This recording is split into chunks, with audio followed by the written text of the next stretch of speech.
안녕하세요. 오늘은 부처님 오신 날입니다. 부처님께서는 지금부터 2600여 년 전 저 인도 대륙의 북쪽 히말라야 산 기슭 가필라성의 눈비니에서 태어나셨습니다. 아버지는 정반왕, 어머니는 마야 부인으로 하고 왕자로 태어나셨어요.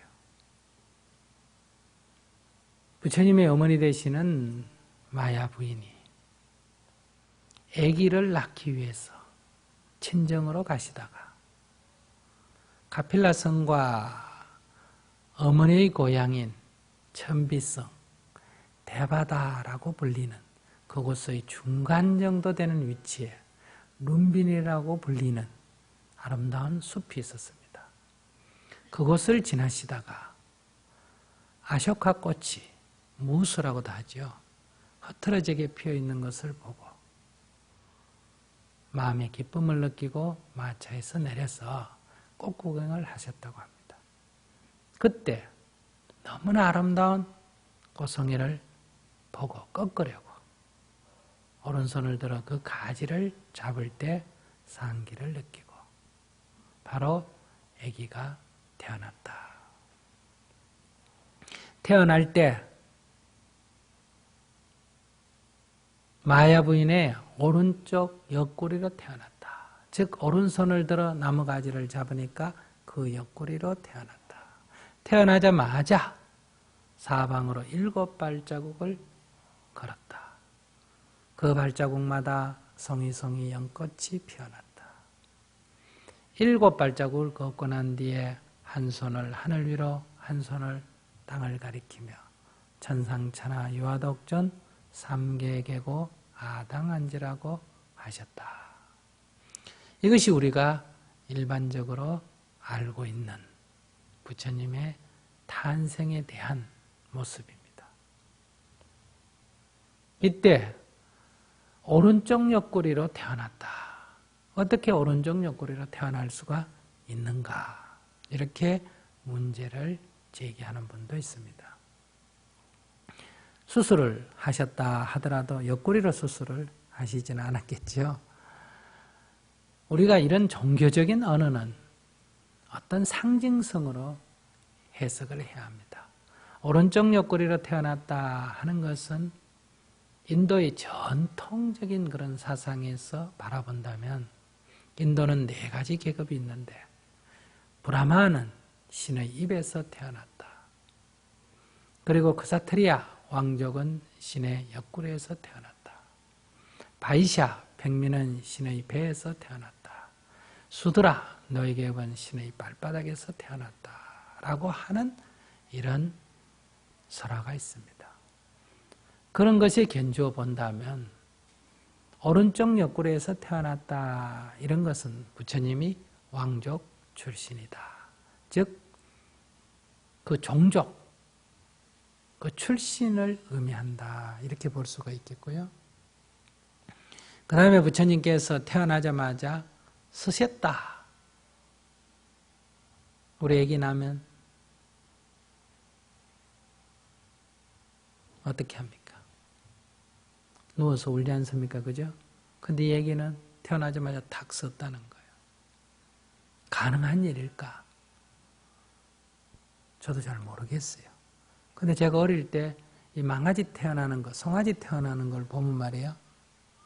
태어나자마자 써요. 비틀비틀하지만 쓰거든요. 왜 새끼가 쓸까? 이렇게 제가 유심히 살펴봤는데 어미가 써서 새끼를 낳아요. 그러니까 새끼가 서더라고. 근데 우리는 엄마가 다 누워서 애기를 낳지 않습니까? 그죠? 그러니까 애기도 누울 수밖에 없다 싶어요. 근데 마야 부인만 서서 애기를 낳았어. 그래서 아마 부처님도 쓰셨던 것 같아. 뭐 송아지도 쓰고 망아지도 쓰는데 사람이 못 쓰겠어요? 왜냐하면 딴 것이 다 길 때도 어때요? 사람은 서잖아, 그죠? 직리본인이라 그러잖아. 아무튼 이 부처님은 태어나자마자 쓰셨다. 사실이고 아니고를 떠나서 그건 뭘 상징하는가? 부처님이 쓰셨다고 하는 것은 부처님은 스스로 존귀한 존재다는 걸 말해요. 어떤 것에 의지하지 않고 스스로 선 존재다. 즉 부처가 될 존재다. 이런 것을 말하는 거예요. 부처는 자기 운명의 주인, 세계의 주인 이렇게 말합니다. 무언가에 의지해서 행복을 찾거나 존립하는 것이 아니고 스스로 독립적으로 서는 존재다. 이런 얘기죠. 7발자국을 걸었다 하는 것은 뭘 상징하는가? 그것은 6발자국이 육도를 상징합니다. 지옥, 아기, 축생, 인간, 수라, 천상이라고 하는 이 욕계의 6가지 서로 다른 생활 환경, 이 육도의 수레바퀴를 우리가 돌고 돕니다. 우리가 바라는 천상에 태어나고 싶다 해서 천상에 태어나더라도 육도 안에 있고, 태어나기 싫지만은 거기에 태어나서 고통을 겪는 지옥도 육도 안에 있습니다.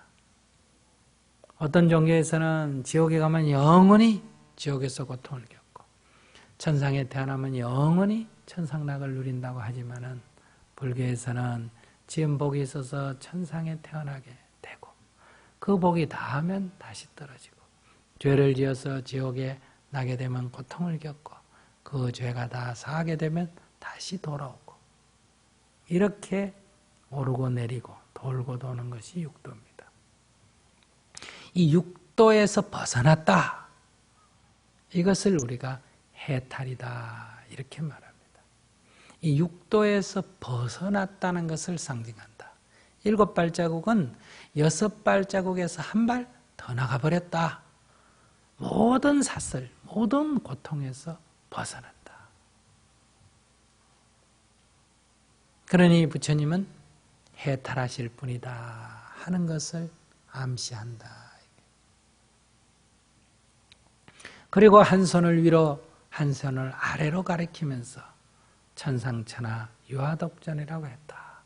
그럼 한 손을 위로 가리켰다, 그건 천상을 말하고, 한 손을 아래를 가리켰다, 그건 천하를 말하는데, 천상은 무엇을 뜻하느냐? 천상은 형이 상학적, 천하는 형이 하학적. 철학적으로 말하면 이런 요소라고 볼 수 있어요. 인도 당시에 말한다면 부처님은 천상도 버리고 천하도 버렸다, 또 이래 말할 수 있어. 우리는 천상에 태어나는 게 꿈이에요.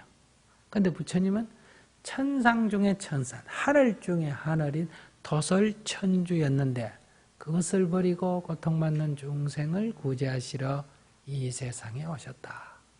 즉 도설천 천주로 있을 때가 호명보살이죠. 호명보살의 지위를 버리고, 즉 도설천의 천주의 지위를 버리고 이 사바세계, 인간계에 하강을 하셨다. 이 세상에 오셔서 왕자로 태어나셨고 왕이 되실 위치에 있었고, 나아가서는 천하를 통일할 전륜성왕의 지위에 오르리라고 예언이 되신 분이에요. 그런데 그런 전륜성왕의 지위도 버렸다. 이 천하에서 제일 높은 사람이 누구예요? 전륜성왕입니다. 그 전륜성왕의 지위도 버렸다. 그러니 부처님께서는 천상의 지위도 천하의 지위도, 다시 말하면 도설천주의 지위도 전륜성왕의 지위도 버리셨다. 그것이 인생의 궁극적인 목표가 아니에요. 여기서 우리는 보통 천상이라고 말하면 결국은 여러분들이 죽어서 내세 가는 하나의 꿈의 세계, 또는 신들의 세계 아닙니까? 우리는 지금 신의 노예입니다. 신의 종이지 않습니까? 그러니까 부처님이 천상 가운데서도, 천하 가운데서도 가장 존귀하고 가장 높다라고 말하는 것은 다른 말로 하면 부처님이 해탈하시자 나는 신과 인간의 모든 굴레에서 벗어났다. 이렇게 선언하셨거든요. 이것도 역시 해탈을 말합니다. 신이라고 말하는 것은 일종의 관념이죠. 형이상학이죠. 그리고 여기서 천하라고 표현되는 그것은 돈과 그리고 권력과 명예와 이런 것들이에요. 바로 그런 것들을 한 손에 움켜쥔 사람이 누굽니까? 왕이죠. 우리는 죽어서 천상에 태어나거나 살아서는 왕이 되고 싶어. 그런데 그 왕의 길도 신의 길도 그것이 해탈의 길은 아니에요. 그래서 그것을 다 버리셨던 거예요. 여기서 바로 이 신들 가운데서도 인간들 가운데서도 깨달은 붓다가 가장 높다. 이것은 해탈하니 홀로 존귀하니다. 이런 의미에서 붓다의 위대함을 상징한다. 그런데 이러한 붓다가 다만 이렇게 깨달아서 걸림없는 존재가 됐다. 여기에 머무르는 게 아니에요. 바로 나만이 아니라 이 세상의 모든 중생들이 다 나와 같이 될 수가 있다. 모든 괴로움에서 벗어날 수 있고 모든 속박에서 벗어날 수가 있다. 그래서 삼계계고 아당한지. 삼계란 것은 우리가 살고 있는 이 우주예요. 욕계, 색계, 무색계를 말하는 거예요. 이 삼계가 고통 속에 있다. 삼계에 살고 있는 모든 중생이 다 괴로움에 빠져 있다. 지옥 중생만 괴로운 게 아니라 천상 중생도 사실은 괴로움 속에 있다. 내일을 마땅히 편안하게 하리라. 이것이 붓다가 이 세상에 오심의 뜻이다 이런 얘기예요. 부처님이 올 때 이렇게 선언했다 이렇게 표현되어 있는 것은 부처님께서 이 세상에 오셨다가 가신 근본 뜻이 이런 뜻이다. 그것을 오실 때 가장 상징적인 모습으로 표현을 했다. 이렇게 볼 수가 있겠죠. 오늘 우리들은 부처님의 오심에 있어서 부처님께서 이 세상에 오셔서 하늘과 인간 가운데서 가장 존귀한 존재가 되셨다. 이건 다 알아요. 천상천하 유아독전 이거는. 근데 그 뒷문장을 몰라. 삼계계고 아당한지다. 이 고통받는 모든 사람들을 생각하고 모든 중생들을 생각해서 그들을 편안하게 이 고통에서 벗어나도록 하겠다. 이 문장을 우리가 기억하지 못하고 잊고 있다는 것이 오늘 한국 불교의 모습을 말한다. 부처님은 지혜와 자비가 부족하신 분이다. 이렇게 말할 때 우리는 지혜만 말하지 자비를 말하지 않는다. 부처님이 깨달으신 분이다라는 것만 말하지 부처님이 일체 중생을 깨달음으로 인도해서 그들 또한 복된 삶을 누리도록 하신 분이다. 이 뒷문장이 없다 보니까 중생의 아픔에 대한 연민이 없고 그 아픔에서 구제하고자 하는 강력한 전도의 정신이 없다 이거예요. 그러다 보니까 깨달음이 추상화되기가 쉽다. 마치 잘난 사람 되고 싶은. 그래서 유아독전이다. 그럼 뭐예요? 지가 제일 잘났다. 이런 의미로 오해대가 사용되지 않습니까? 이런 것도 오늘 우리 불교가 온전한 모습으로 있는 게 아니라 그 중에 어느 반쪽, 한쪽 모습만이 너무 부각이 돼서 결국은 왜곡된 모습을 보여주고 있다. 오늘 수행자 중에서 정말 이 고통받는 중생에게 헌신하고 봉사하고 그들의 아픔을 껴안기 위해서 출가를 하고 구도의 길을 떠나는 사람이 몇 명이나 있습니까? 바로 그런 길 가운데서 해탈의 길이 있고 바로 성불의 길이 있는데도 불구하고 마치 자기 혼자 돈 많이 벌겠다. 자기만 높은 지위에 오르겠다.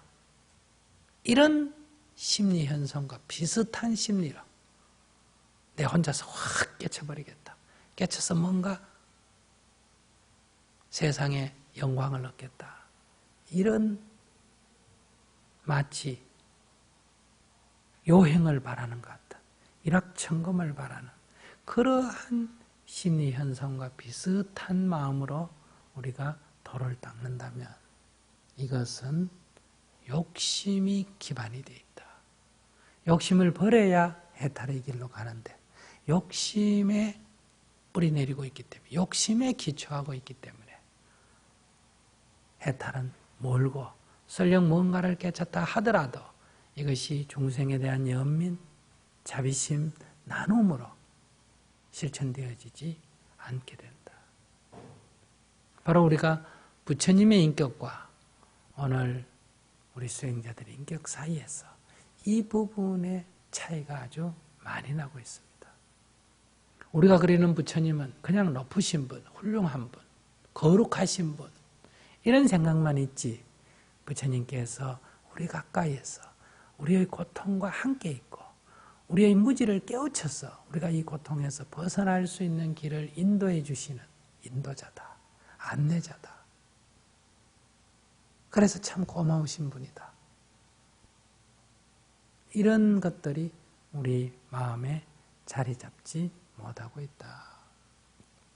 이런 데서 우리가 오늘 부처님 오신 날 이 개성, 전상차나 유아 독점만 기억하지 마시고 그 뒷문장인 삼계계고 아당 안지라는 문장을 함께 기억을 할 때 바로 제와 자비가 조화를 이루게 된다. 그럼 부처님께서 이 세상에 오시기 전에는 어디에 있었던가? 이거는 이제 종교적인 영역입니다. 이건 역사적 사실이 아니고 부처님께서는 저 도설천 천주로 계셨다. 호명보살로 계셨다. 그러다가 이 세상에 고통받는 중생을 어여삐 여기시어 천주의 자리를 버리고 이 세상에 몸을 놔두셨다. 그럴 때 어디로 나타날까? 이것을 많이 고심을 하셨다 그래요. 그래서 하계를 내려다보다가 나라는 가필라성을, 종족은 석가족을 선택을 하고 그 가운데서도 아버지는 정반항으로 어머니는 마야부인으로 마야부인의 태중을 빌어서 이 세상에 오시려고 했다. 그래서 상아가 6개가 달린 흰 코끼리의 모습, 이 상아가 6개 달렸다는 것은 아주 신성함을 상징합니다. 모습으로 해서 마야부인의 태중에 들었다. 또 반대로 이 세상사에서 말하면 마야부인과 정반한 사이에는 아들이 없었다고 합니다. 그래서 아들 낳기를 위해서 많이 기도를 했는데 나이 40이 넘었어. 어느 날 마야 부인이 낮잠을 자고 있는데 바깥에서 어떤 음악 소리가 들려요. 그래서 일어나서 2층 난간으로 가봤더니 음악 소리가 저 하늘 위에서 들리는 거예요. 그래서 하늘을 쳐다봤더니 저 멀리서 별빛처럼 하나가 반짝반짝 하고 빛이 나서 한참을 보고 있으니까 상아가 엿서진 흰 코끼리가 하늘에서 내려오고 있는 거예요. 참 기이하다 이렇게 쳐다보고 있는데 코끼리가 순식간에 옆구리로 탁 들어오는 꿈을 꾸고 너무 놀라가 깜짝 놀라 눈을 뜨니까 꿈이었어요. 이것을 우리가 태몽꿈이다 이렇게 말하죠. 그러니까 이 세상에서는 이런 하나의 꿈으로 나타났고 또 전생으로 기록된 걸 보면 이렇게 마야 부인의 몸을 빌어서 태어난 것으로 이렇게 되어 있습니다.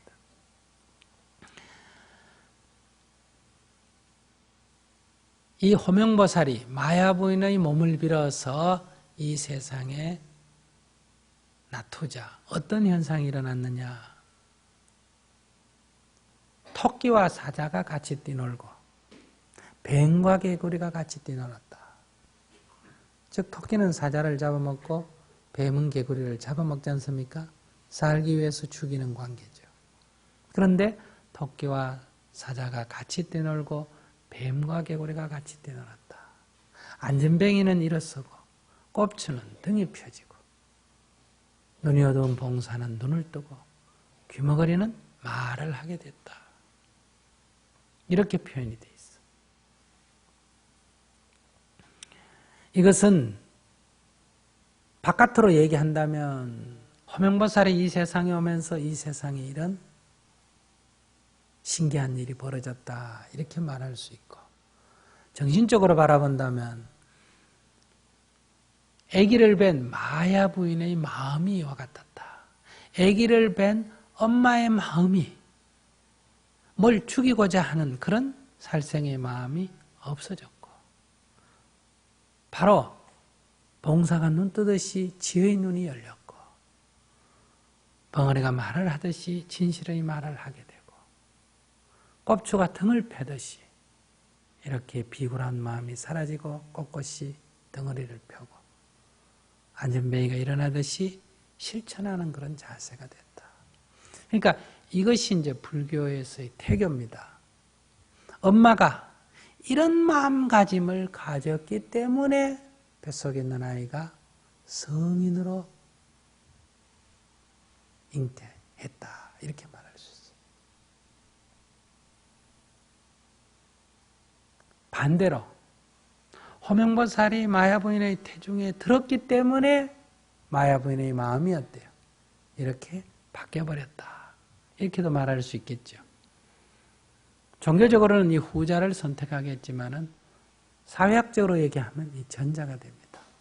아기를 뵌 엄마가 이렇게 어떤 화내는 마음, 짜증내는 마음, 미워하는 마음, 초조, 불안, 슬픔 이런 것들이 없고 오직 자비스러운 마음, 기쁜 마음, 밝은 마음 이렇게 가졌기 때문에 바로 뱃속에 있는 아이가 이런 성인의 길을 갈 수 있도록 형성되었다. 그래서 우리 불자들이 앞으로 아기를 가질 때는 이 마야 부인이 가졌던 마음을 본받아서 가져야 되고, 그렇게 가질 수 있도록 어때요? 주위 사람들이, 남편이나 또는 시부모나 주위 사람들이 이렇게 보살펴 드려야 됩니다. 이런 어떤 그런 태교에 의해서 바로 부처님 같은 아들을 낳게 됐다. 아들을 낳으려면 부처님 같은 아들을 낳고, 아들을 낳으려면 원효대사 같은 아들을 낳으면 좋겠죠. 근데 여러분들의 아들이 부처님의 길을 가거나 원효대사의 길을 가면 아마 한사코 반대를 할 거예요. 그래서 우리 아들들이 부처님처럼 못 가는 거예요. 재능이 없어서 못 가는 게 아니라 내가 한사코 말려가지고 결국은 그 길을 못 갑니다.